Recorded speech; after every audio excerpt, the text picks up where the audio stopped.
How good to see you, everybody here this morning. And I'm really honored that the first speaker of today is actually as well one of the persons that was the creator of the Party for the Animals already more than 20 years ago, Marianne Thieme. Good morning, everyone. Dear friends, it's an honor to be here. It gives me tremendous amount of energy, especially also yesterday night, to be in one room with so many like-minded people to change the world, because that's our purpose, isn't it? To save our planet, actually, and make it a better place for animals. So, well, when we look at that planet, actually, it looks pretty good from a distance, don't you think? A planet with the capacity to accommodate humans and animals in mutual harmony. And yet some of the super rich, like Elon Musk and Jeff Bezos, dream of building a new civilization on planet Mars. This is planet Mars, well, a barren place. People are constantly searching for new forms of life on other planets. The possibility of water on Mars brings scientists into ecstasy, while at the same time higher forms of intelligence, higher forms of life on our own planet, which hardly differ from humans genetically, are neglected or given selective attention. Why is it that cats and dogs are cherished while the more intelligent pig is debased and abused? There are great inconsistencies in the way we treat other living beings and our living environment. And I would like to invite you to imagine for one moment that we had discovered beings on Mars, with the same intellectual capacity as, let's say, pigs. Would we then subjugate them and use them for our own ends? Would we domesticate these Martians and put them in large-scale farms and stalls so we could fatten them up and kill them? And what right would we have to do this? Moreover, of course, is what would this say about our own level of civilization and development? Which criteria should we use to assess other possible inhabitants of the universe? And how should we determine whether they should be allowed to live and be autonomous? And the question is, would we Earthlings find it acceptable if we ourselves were to be judged in this way by beings with an even higher intelligence? Well, human beings are the only species that threatens the very survival of the Earth. Humans regard themselves as the embodiment of the highest developed form of intelligence, the very top of the pyramid of civilization. However, this conveniently ignores the fact that wherever humans go, major problems emerge. Someone once said to me, you know, in a world without humans, there wouldn't be any crises. So crises like climate change, biodiversity crisis, scarcity of drinking water, energy crisis, food crisis, burning rainforest in Brazil to clear the way for soy plantations for the meat industry, encouraged by the European Union. The list goes on and on. And Mahatma Gandhi was once asked what he thought of Western civilization. And he said, that would be a really good idea. A civilization that protects the interests of the weakest from the assumed rights of the strongest. And yet, we still haven't been able to manage it. In the next 15 minutes or so, I would like to elaborate on the human emotions and interests that lead to the use and abuse of the planet in general and of animals in particular. Emotions and interests which prevent people, companies and governments from phasing out the exploitation of animals. And next I'm going to talk about the political and strategic role of our party and the animal rights movement, and why this political approach stimulates not only the debate on animal rights, but is also a great opportunity to replace our human-centered way of thinking with an eco-centered way of thinking that will save the planet and all its inhabitants. I'm going to show you how we mobilize people to change the system and how we can offer hope for those desperate for change. And there are a lot of them. And I speak to you today as one of the co-founders and former political leader of the Party for the Animals. Between 2006 and 2019, I was part of this movement in Parliament, and today I continue to share this story of why and how it began. A story that is not just about politics, but about conscience. And my friends, I don't have to tell you that, but we still need to be conscious of the fact that the abuse of animals is closely related to our human interests and emotions. And by that I don't mean the emotions that some people may ascribe to animal protectionists, as if they want to knit a sweater for every pigeon they see. Those emotions. I mean the emotions and interests that leads to the perfected machine of destruction called factory farming industry, that lead to animal testing centers, recreational hunting, circuses, the trade in exotic animals and fur farms. And by giving free rein to these sentiments and interests, we have created a society that can make no human or animal happy in the long run. These emotions, in other words, the icy waters of egoistical calculation, are certainly worth examining more closely. And I've chosen 5 arguments that people use to justify the exploitation of animals or even animal suffering, especially with regard to eating animals. The first one is aesthetic. Well, animals taste so good. That's the emotion. There are numerous reasons to stop eating animals. It's short, it's better for your health, it's better for the planet, it's obviously better for animals. But for many people, delicious is the reason to justify killing animals for our food. And unfortunately, it's the most frequently heard reason for allowing animals to lead miserable lives in order to satisfy people's desire to eat meat. For other forms of antisocial behavior, the justification, but it tastes so good, is no longer acceptable. But it really wouldn't surprise me that if sometime in the non-too-distant future, eating meat would be regarded as being antisocial, just as much as smoking is now in the company of non-smokers. And our party pushed the Dutch government to create a budget of 6 million euros for alternatives to animal protein. It's not a large sum, I recognize that, but it is symbolic in that it points towards a new food system. And some people, my friends, believe that the end of factory farming will damage the economy. That's also an emotion, an anxiety. It will damage the economy.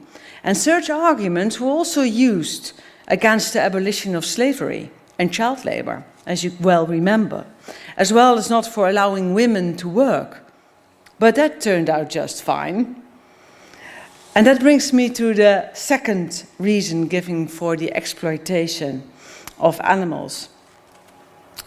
We seem to be thinking, eat, drink, and be merry, for tomorrow we die. as we cram our shopping trolleys full of bargains. In most cases, meat is cheaper than cat food. An egg now costs as little as it did 60 years ago, and it is without correcting of inflation, for inflation. And we know rationally that it can't be possible and it shouldn't be the case. And yet hardly ever do we wonder if anyone or anything is paying the price somewhere down the line, be it the farmer, the environment, the animals, and ultimately even the consumer. It's the emotion of apathy, the egocentric way of thinking, which makes us close our eyes. Après nous le déluge. And over the last few decades, sadly, the economy has become much more important than the ecology and other living beings, which brings us to the next emotion. Indifference, living for the moment. Sustainability and long-term interest and consequences. These are all of no concern of the human, of the Homo economicus. We want to satisfy instantly our desires. We prefer the cheapest food possible over quality food that takes into account animals, nature and the environment and the future. And this is hard to understand as an intelligent being as we are. After all, when we buy a car or a smartphone, we only want the best, the latest, the newest, even if we have to scrimp and save for it. But when it comes to food, a product that has the greatest impact on us, that we allow inside our bodies, we seem to be willing to swallow anything without being too critical.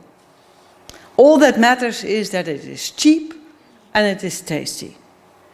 And when the World Wildlife Fund states that within 50 years we would need another planet Earth if we were to continue with our current consumption pattern, with a lot of meat, we simply shrug our shoulders. This is really indifference. And it's sometimes expressed in comments like, well, but you only live once. Well, I think that anyone in this room who has, at some time or another, has enjoyed a vegetarian or vegan meal, while the others at the table were eating meat, is familiar with responses from his dinner companions. Oh, but you wear leather shoes, don't you? I think it's just a feeling of uneasiness of meat eaters and the presumption that a vegetarian judge them without saying anything. Or maybe it's the guilt of the meat eater that plays up here.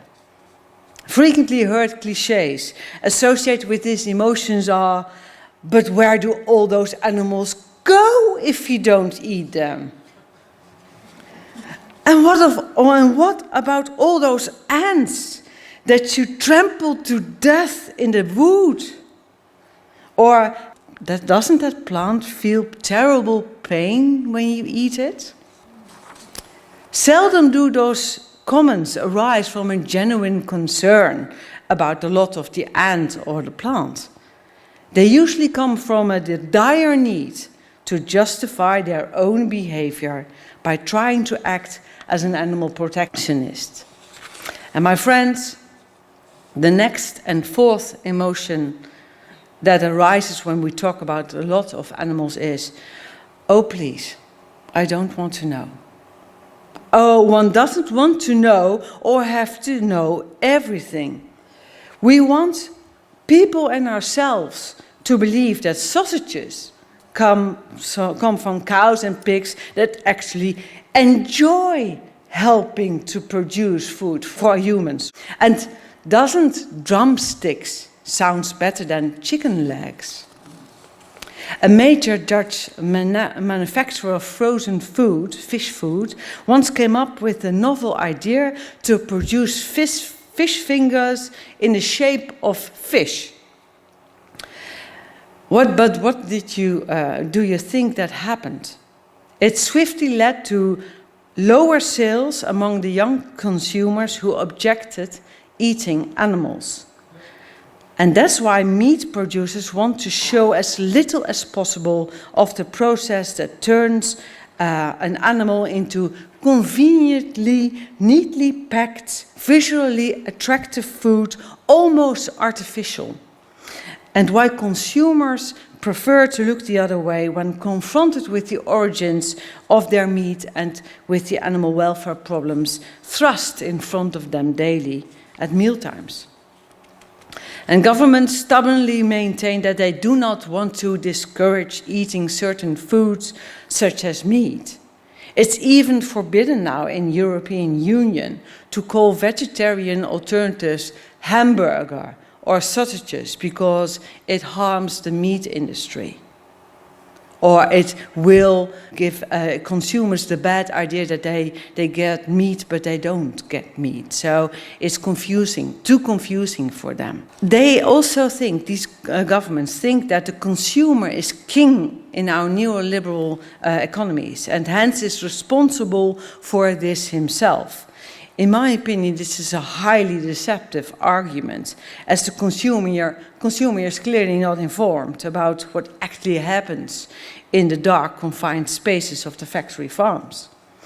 And also because 70% of the animal products produced in the Netherlands, for example, is actually exported. So we don't have the power to change the production systems at all.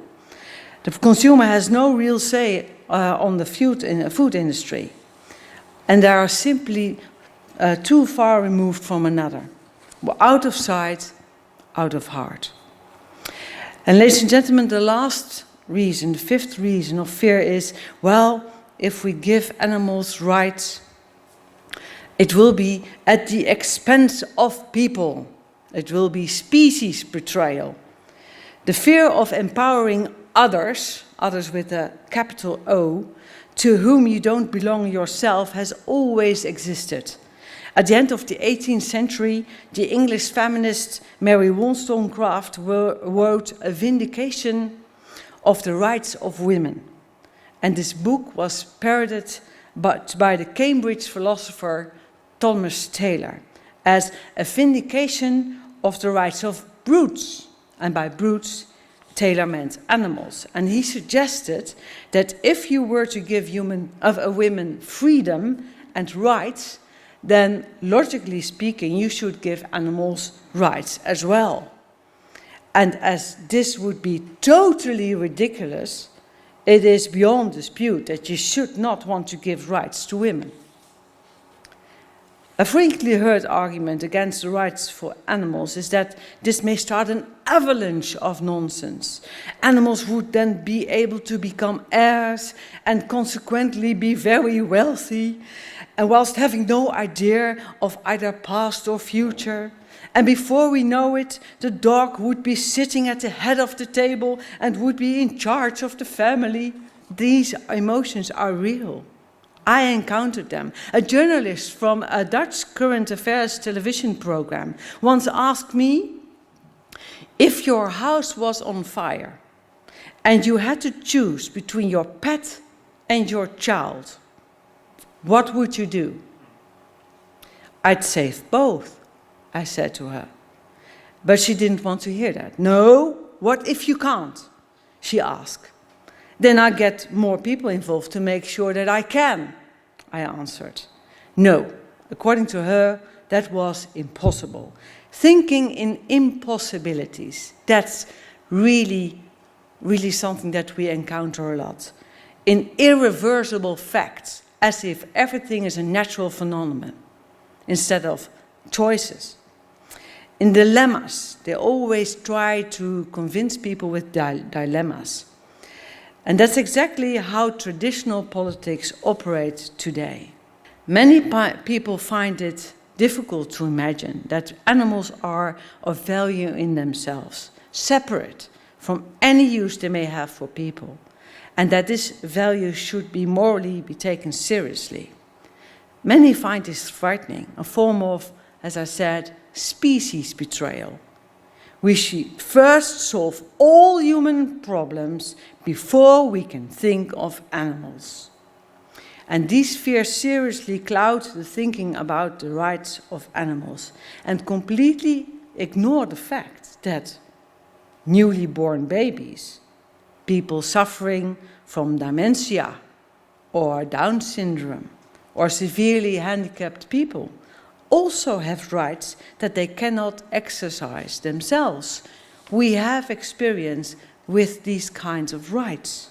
We have long moved away from the idea that rights can only be given to those that can demand or exercise them.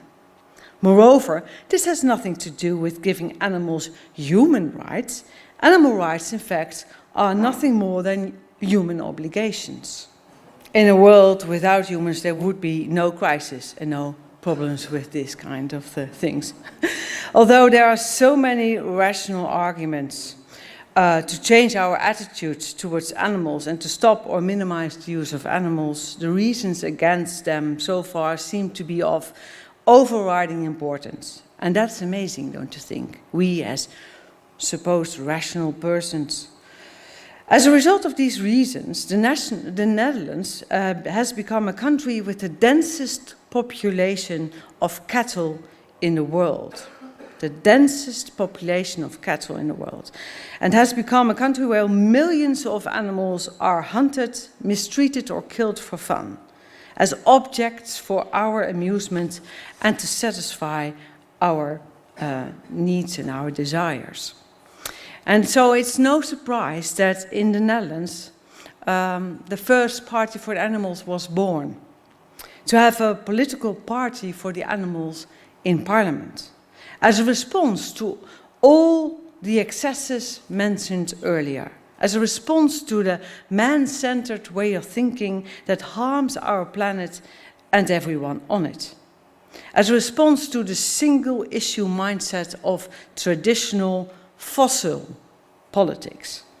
I call it single issue because all of these parties stand for one particular human interest. We have a party for the rich, we have a party for the poor, we have a party for the humanists, we have a party for Christians, we have a party for the Muslims, we have a party for 50+ citizens, for me, and so on, and so on.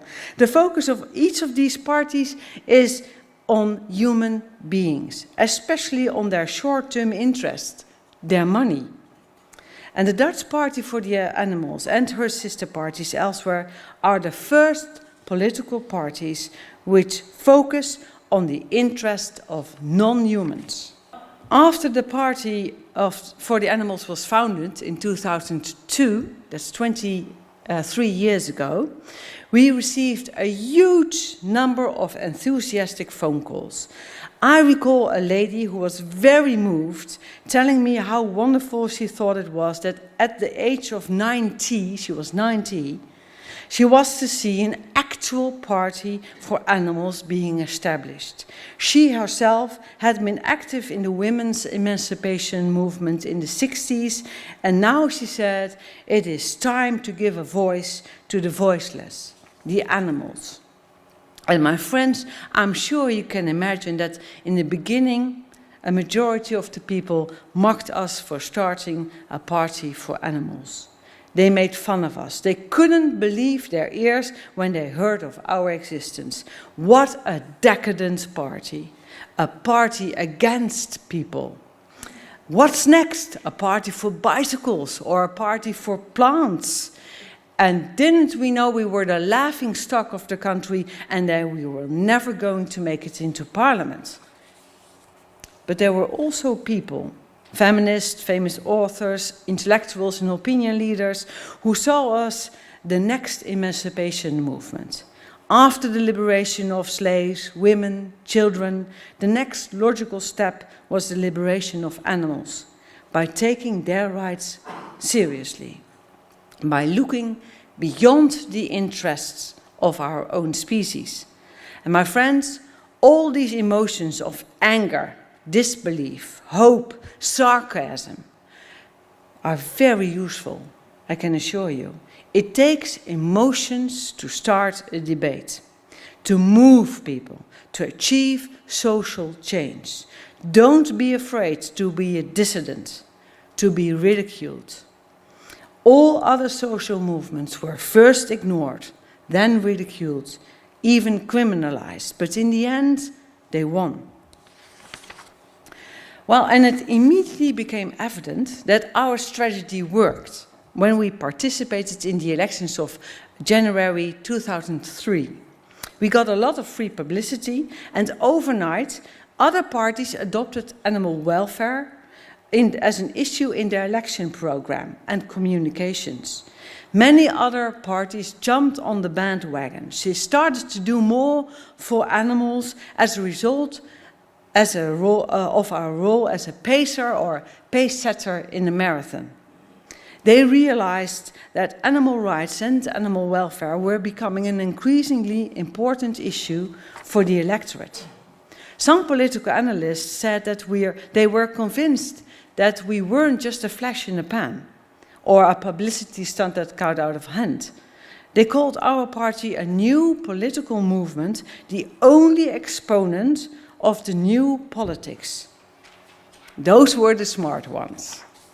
And at that time, and still now, people in the Netherlands were and are really fed up with politics and do not trust politicians. The Party for the Animals has attracted not only people who care about animals and the environment, but also people who were fed up with the political establishment. People who consider themselves right-wing or left-wing oriented, but that doesn't matter.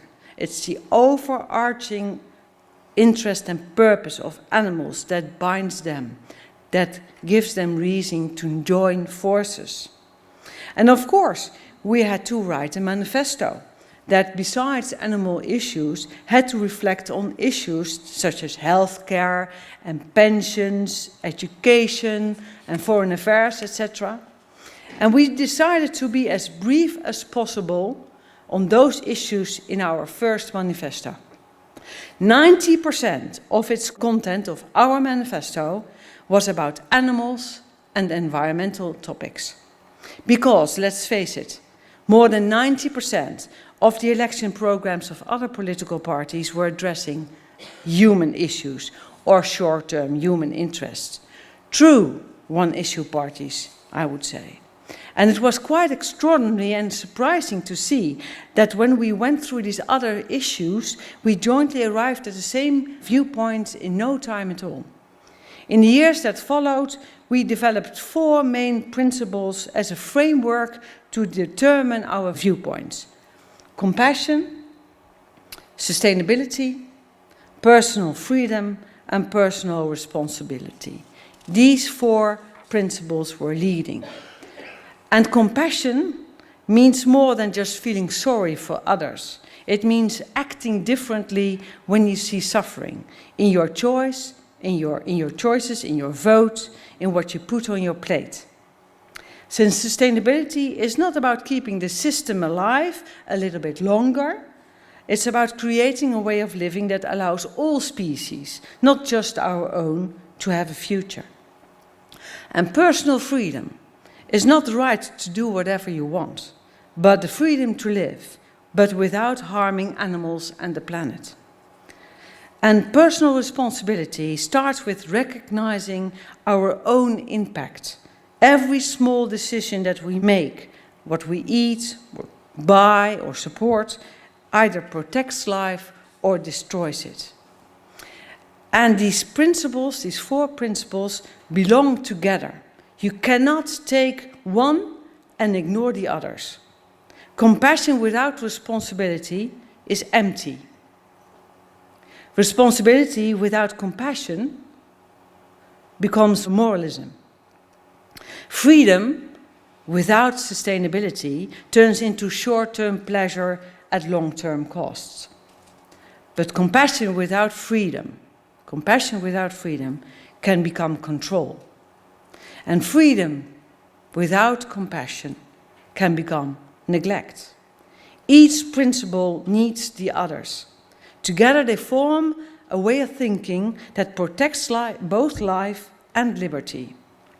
And they center, and that's important to emphasize, they center around the main purpose of the Party for the Animals, to defend the interest of animals and the planet that sustains all of us.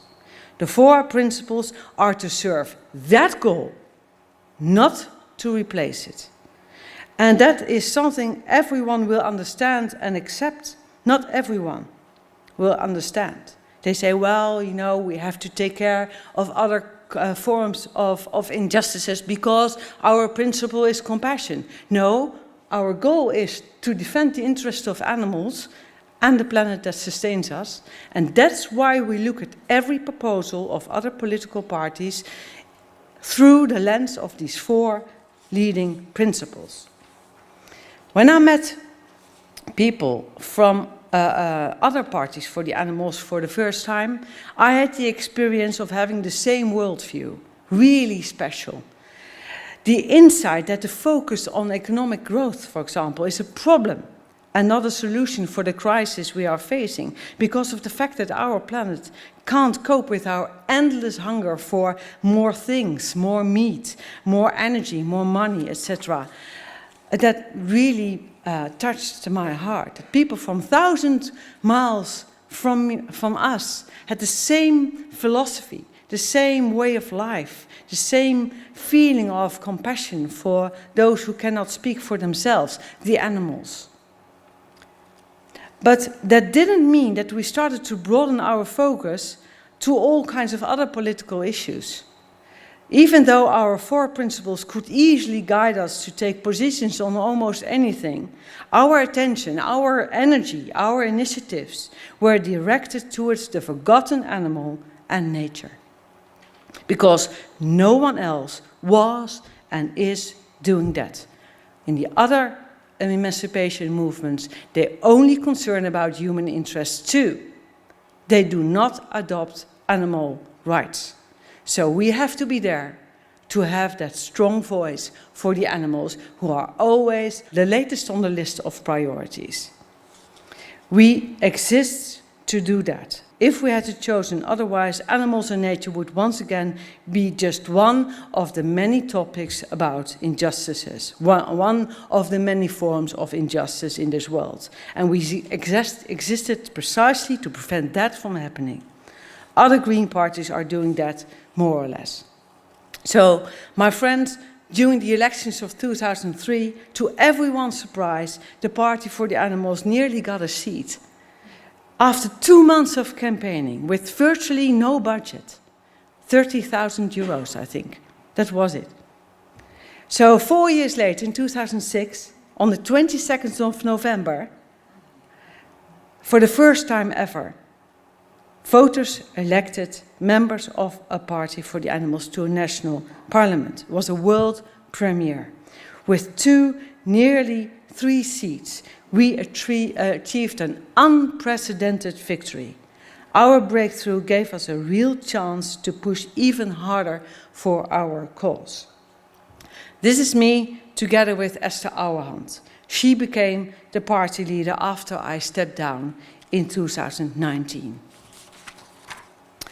And our tools vary, from participating in debates with secretaries of government departments, to asking parliamentary questions, to proposing measures through petitions the parliament votes on.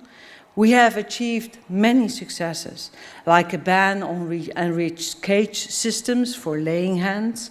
And make no mistake, an enriched cage for laying hens is nothing more than a decorated battery cage.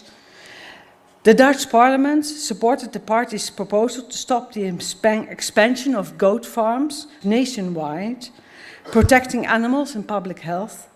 After years of neglect, rescue centers for wild animals finally received structural funding, and all mink farms were permanently closed. Besides the use of traditional political instruments, we use more activist-like methods. Political analysts and historians see this as a form of expressive politics, instead of more traditional instrumental politics, which is about compromises for the sake of compromises and conforming to existing political conventions in order to marginally improve the status quo a little bit, to take the rough edges of things, instead of radically questioning the current system, which is what expressive politics do. Acting like a real politician, like some of the people really want to do that because they then feel more comfortable, might make you look serious in the eyes of traditional parties, the mainstream media, and the public that mostly cares about human interests. But in the long run, it makes you lose what really matters: your ideals, your focus, and your credibility.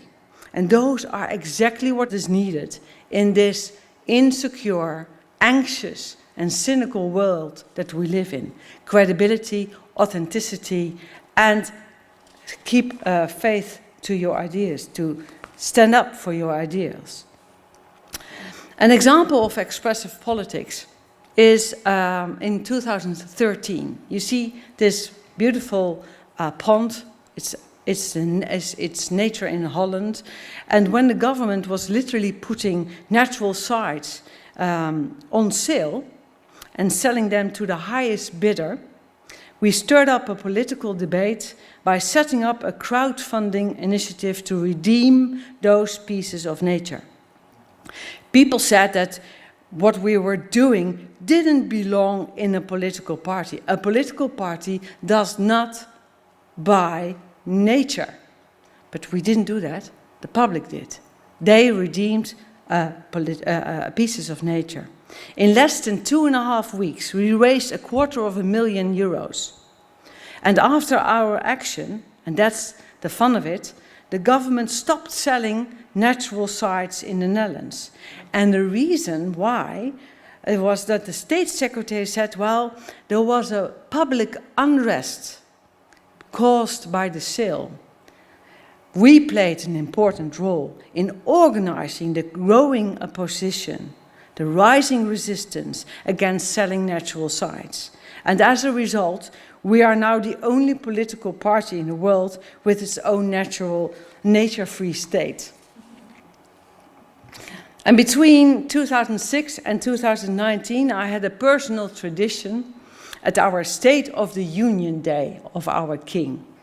All members of the parliament, diplomats, ministers come together to listen to the King's speech, which is always written by our government.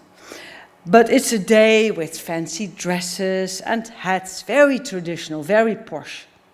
Behind me you see my interpretation of the State of the Union. And one of that statements was this one, a hat with meat-free Mondays on it.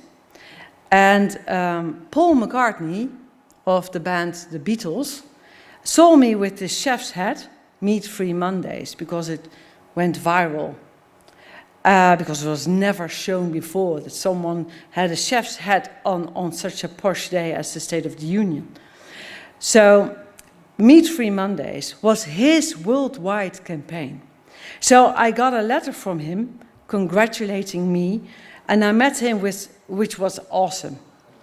In 2014, he sent me a second letter wishing us all the best of luck for the European elections. And it's such a big honor to meet special people, also today, with the same ideals, I can assure you. My outfits generated a lot of free publicity for our cause, which is, of course, very positive. It's a great feeling to know that many well-known opinion leaders and celebrities throughout the world support the idea of a party for the animals. Maneka Gandhi from India, for example, and the Dalai Lama said to the Dutch audience that he would vote for the Party for the Animals if he were eligible to vote in the Netherlands. The great thing about having a Party for the Animals in Parliament is that you get money from the state to set up a political youth organization, as Eva also told us, and a scientific bureau. And with this money, the Scientific Bureau, the Nicolaas G. Pearson Foundation, made the first Dutch climate documentary, Meet the Truth, in 2007, about the impact of meat production on climate change. We informed the Dutch that your fork and knife are the best weapons against climate change. And when our Scientific Bureau released the film, the Minister of Agriculture called it one big lie. One big lie. She even asked Wageningen University, that's an agricultural university in the Netherlands, to investigate this film. And after months of research, the scientists confirmed what we had said all along. Our figures were correct and based on solid science. That was quite a moment. So the minister had to say sorry. And the same government that tried to discredit us was suddenly proven wrong by its experts. Meet the Truth put our small Dutch party on the international map. The documentary was translated in 15 languages, shown in cities as New York to Sydney, and won several international awards. And since then, the party has made 4 more documentaries about the role of our world fisheries in ecological degradation in the fish industry, about the role of our world fisheries in ecological degradation in the film See the Truth, about the biggest ecological problems of our time in the film One Single Planet in 2015. And in this film, in 2016, One Single Planet, we predicted the pandemic, which came 5 years later. Still mind-blowing, if you ask me. And the latest 2 documentaries were Power Plant and Bureaucratie, which can be translated as agrocracy. Agrocracy? Yeah. If you're interested, almost all documentaries are in English. Meet the Truth also in 15 other languages, and you can watch almost all of them online for free. And my friend, this one. In March 2017, so that's 11 years after we got into Parliament, and personally my last campaign, we gained 5 seats. And 6 months later, the polls indicated a rise to 8 seats. So there's a huge potential for a party who puts the interest of animals and nature in the center of attention. And at this moment, the party has 130 representatives, 24 seats across all 12 regional parliaments, 36 seats in 60 parliaments for water management, 62 seats in 29 city councils with 5 deputy mayors, 3 seats in the national parliament. The party unfortunately lost seats during the last 2 elections, 3 seats in the Senate and 1 seat in the European Parliament. And in Parliament, national Parliament, a lot of animal-unfriendly politicians are frustrated about the fact that our party succeeded to dominate every debate on livestock farming. One of our biggest opponents, the Christian Democratic Party, stated on national television that, to their irritation, since the Party for the Animals has been in Parliament, they have had to talk about animals every day.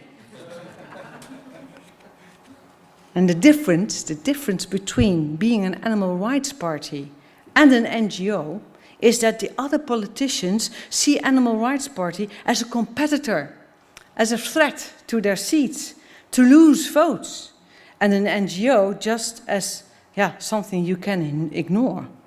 That's the huge factor of successful campaigning. And I would like to take a look ahead. What's in store for our animal rights movement? Well, sorry, the current lifestyle you ordered is out of stock. The way in which we have set up the economy has brought some enormous wealth, but is now threatening to destroy our planet and kill people and animals. Voters increasingly have to come to realize that business as usual is no longer an option, and that our firms and states, and I don't mention names, who think that they can ignore the warnings, but it's not a coincidence that everywhere in the world there's a rising resistance, a growing resistance from civil society and individuals. And that means that all these crises, I call it poly-crisis, really can be a turning point. Let's stop pretending that the way in which which our economy or our society is organized is a natural phenomenon. Instead, it is a political choice. Events such as COVID, geopolitical tensions, or Donald Trump coming to power are the effect of fossil politicians, traditional politicians, with neatly suits and look like they are sheep, but they are wolves. They are the ones who cause these problems and right-wing populism. They have only one answer to the major problems of today: more of the same, more economic growth, more deregulation, more free trade, more debt. There is no alternative, is what mainstream political parties maintain. Parties whose messages are becoming increasingly similar. Tories, Labour parties, they're all the same. Democrats, Republicans, they mimic each other. There are just a few details with differences, but that's all. I call it the radical center. It's a radical center. These parties are often ideologically spineless, mere shells of their former idealism. They work together in coalitions without sharing their any ideas and ideals. Opportunism and technocratic pragmatism seems to have become synonymous with politics. And voters can smell it. That's why they are angry.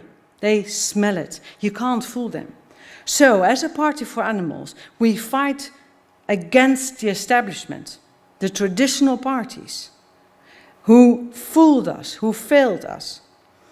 We do not fight other challengers of the establishment. We want to show that the angry voters, and there are a lot of angry voters, that there is a real alternative to fossil politics, based on compassion, on sustainability, on personal freedom and personal responsibility. The enemy is traditional parties, our traditional parties. The challengers of traditional politics are just a symptom of a failing system. And we are one of the challengers. We're not part of the establishment. So we have to focus our attention to the traditional establishment. That's, in my opinion, the most successful way to change the world. And I'm convinced that in order to change our way of life, to make it sustainable and grounded on principles of compassion and sustainability and personal freedom and personal responsibility, we have to shift our focus from man-centered perspective to an eco-centered perspective. And we are on a threshold of a new era. And this new era will not come to pass without a struggle. The established order, which has a vested interest in exploiting animals, will use all its powers to resist. Yet, just as the tobacco industry's apparently untouchable position of power, the tobacco industry, crumbled away as a result of changing social attitudes, so will progressive social insights into animal rights also ensure that animals are no longer the pariahs of this planet. And I'm proud to be part of a movement that is the exponent of this new era. The time is ripe. It has now been 6 years since I've left the parliament, and a lot has happened. We lived through a COVID crisis, there's this war in Ukraine, the violence in Gaza, a wave of right-wing populism in Europe and beyond. And in my own country, the farmer citizen movement, called BBB, rose as a reaction to the Party for the Animals. Their leader even said she copied our way of expressive politics. Only this time it was driven by anger and not compassion. And the fact that not only farmers, but also citizens support BBB is due to the fact that people are so angry with the technocratic government that they even vote for BBB, although they are against intensive farming. And now that our party has been around for 2 decades, the call to broaden our focus is growing louder by some. I hear party members say, the world is on fire, there are wars, injustice, poverty, we should deal with that, all of that too. But that's exactly what journalists told me 23 years ago when we started the Party for the Animals. They said, don't come with the Party for the Animals because the world is on fire. There are a lot of human problems, there are wars. And you come with a Party for Animals, that's decadent. The world is on fire. And now there are even party members within the movement who say that we have to broaden our focus because the world is on fire. The same words, but now voices from within the green or animal movement. And that brings me sometimes to tears, I can assure you. Because animals are the pariahs of this planet. Nothing has really changed for them yet. So we have to stick our focus to them, to their interest. And the coming years brings a choice for us as a movement. We can join the noise and start to reprioritize, trying to fight every form of injustice that crosses our path. Or we can hold on to the course that we set from the very beginning, to speak for non-humans who have no voice, who are always on the back of the line. I personally believe we should stay faithful to our path, because animals have the power to unite where people divide. Animals have the power to unite where people divide. They show us what really matters, the ability to care beyond our own group, our own species, our own fears and desires. It's a completely different way of thinking about freedom, about justice. It's not a struggle between people, but as a widening of our moral circle. And that is why, even in these turbulent times, I remain hopeful. My friends, throughout the world, more and more parties for the animals are being established. And although it's quite something we want to achieve, although it is highly ambitious and demands hard work while facing lots of counterforce, we are on our way. It reminds me of a great quote of Margaret Mead from the 1940s. Never doubt that a small group of thoughtful, committed citizens can change the world. Indeed, it's the only thing that ever has. And she's so right. Think about other social movements that changed the world. It all started with just a few people. The Animal Politics Conference of this weekend fills me with pride and gratitude. I never would have thought such an event even to be possible when we started in 2002 with the Party for the Animals with just 4 people. A lot of you are here because you care for animals. You have the brains to change the world. You only need boldness, a non-conventional, independent way of thinking to be able to make a difference, to boldly go where no one has gone before, to quote Star Trek. But that doesn't mean to go to planet Mars, does it? It always seems impossible until it's done. Thank you.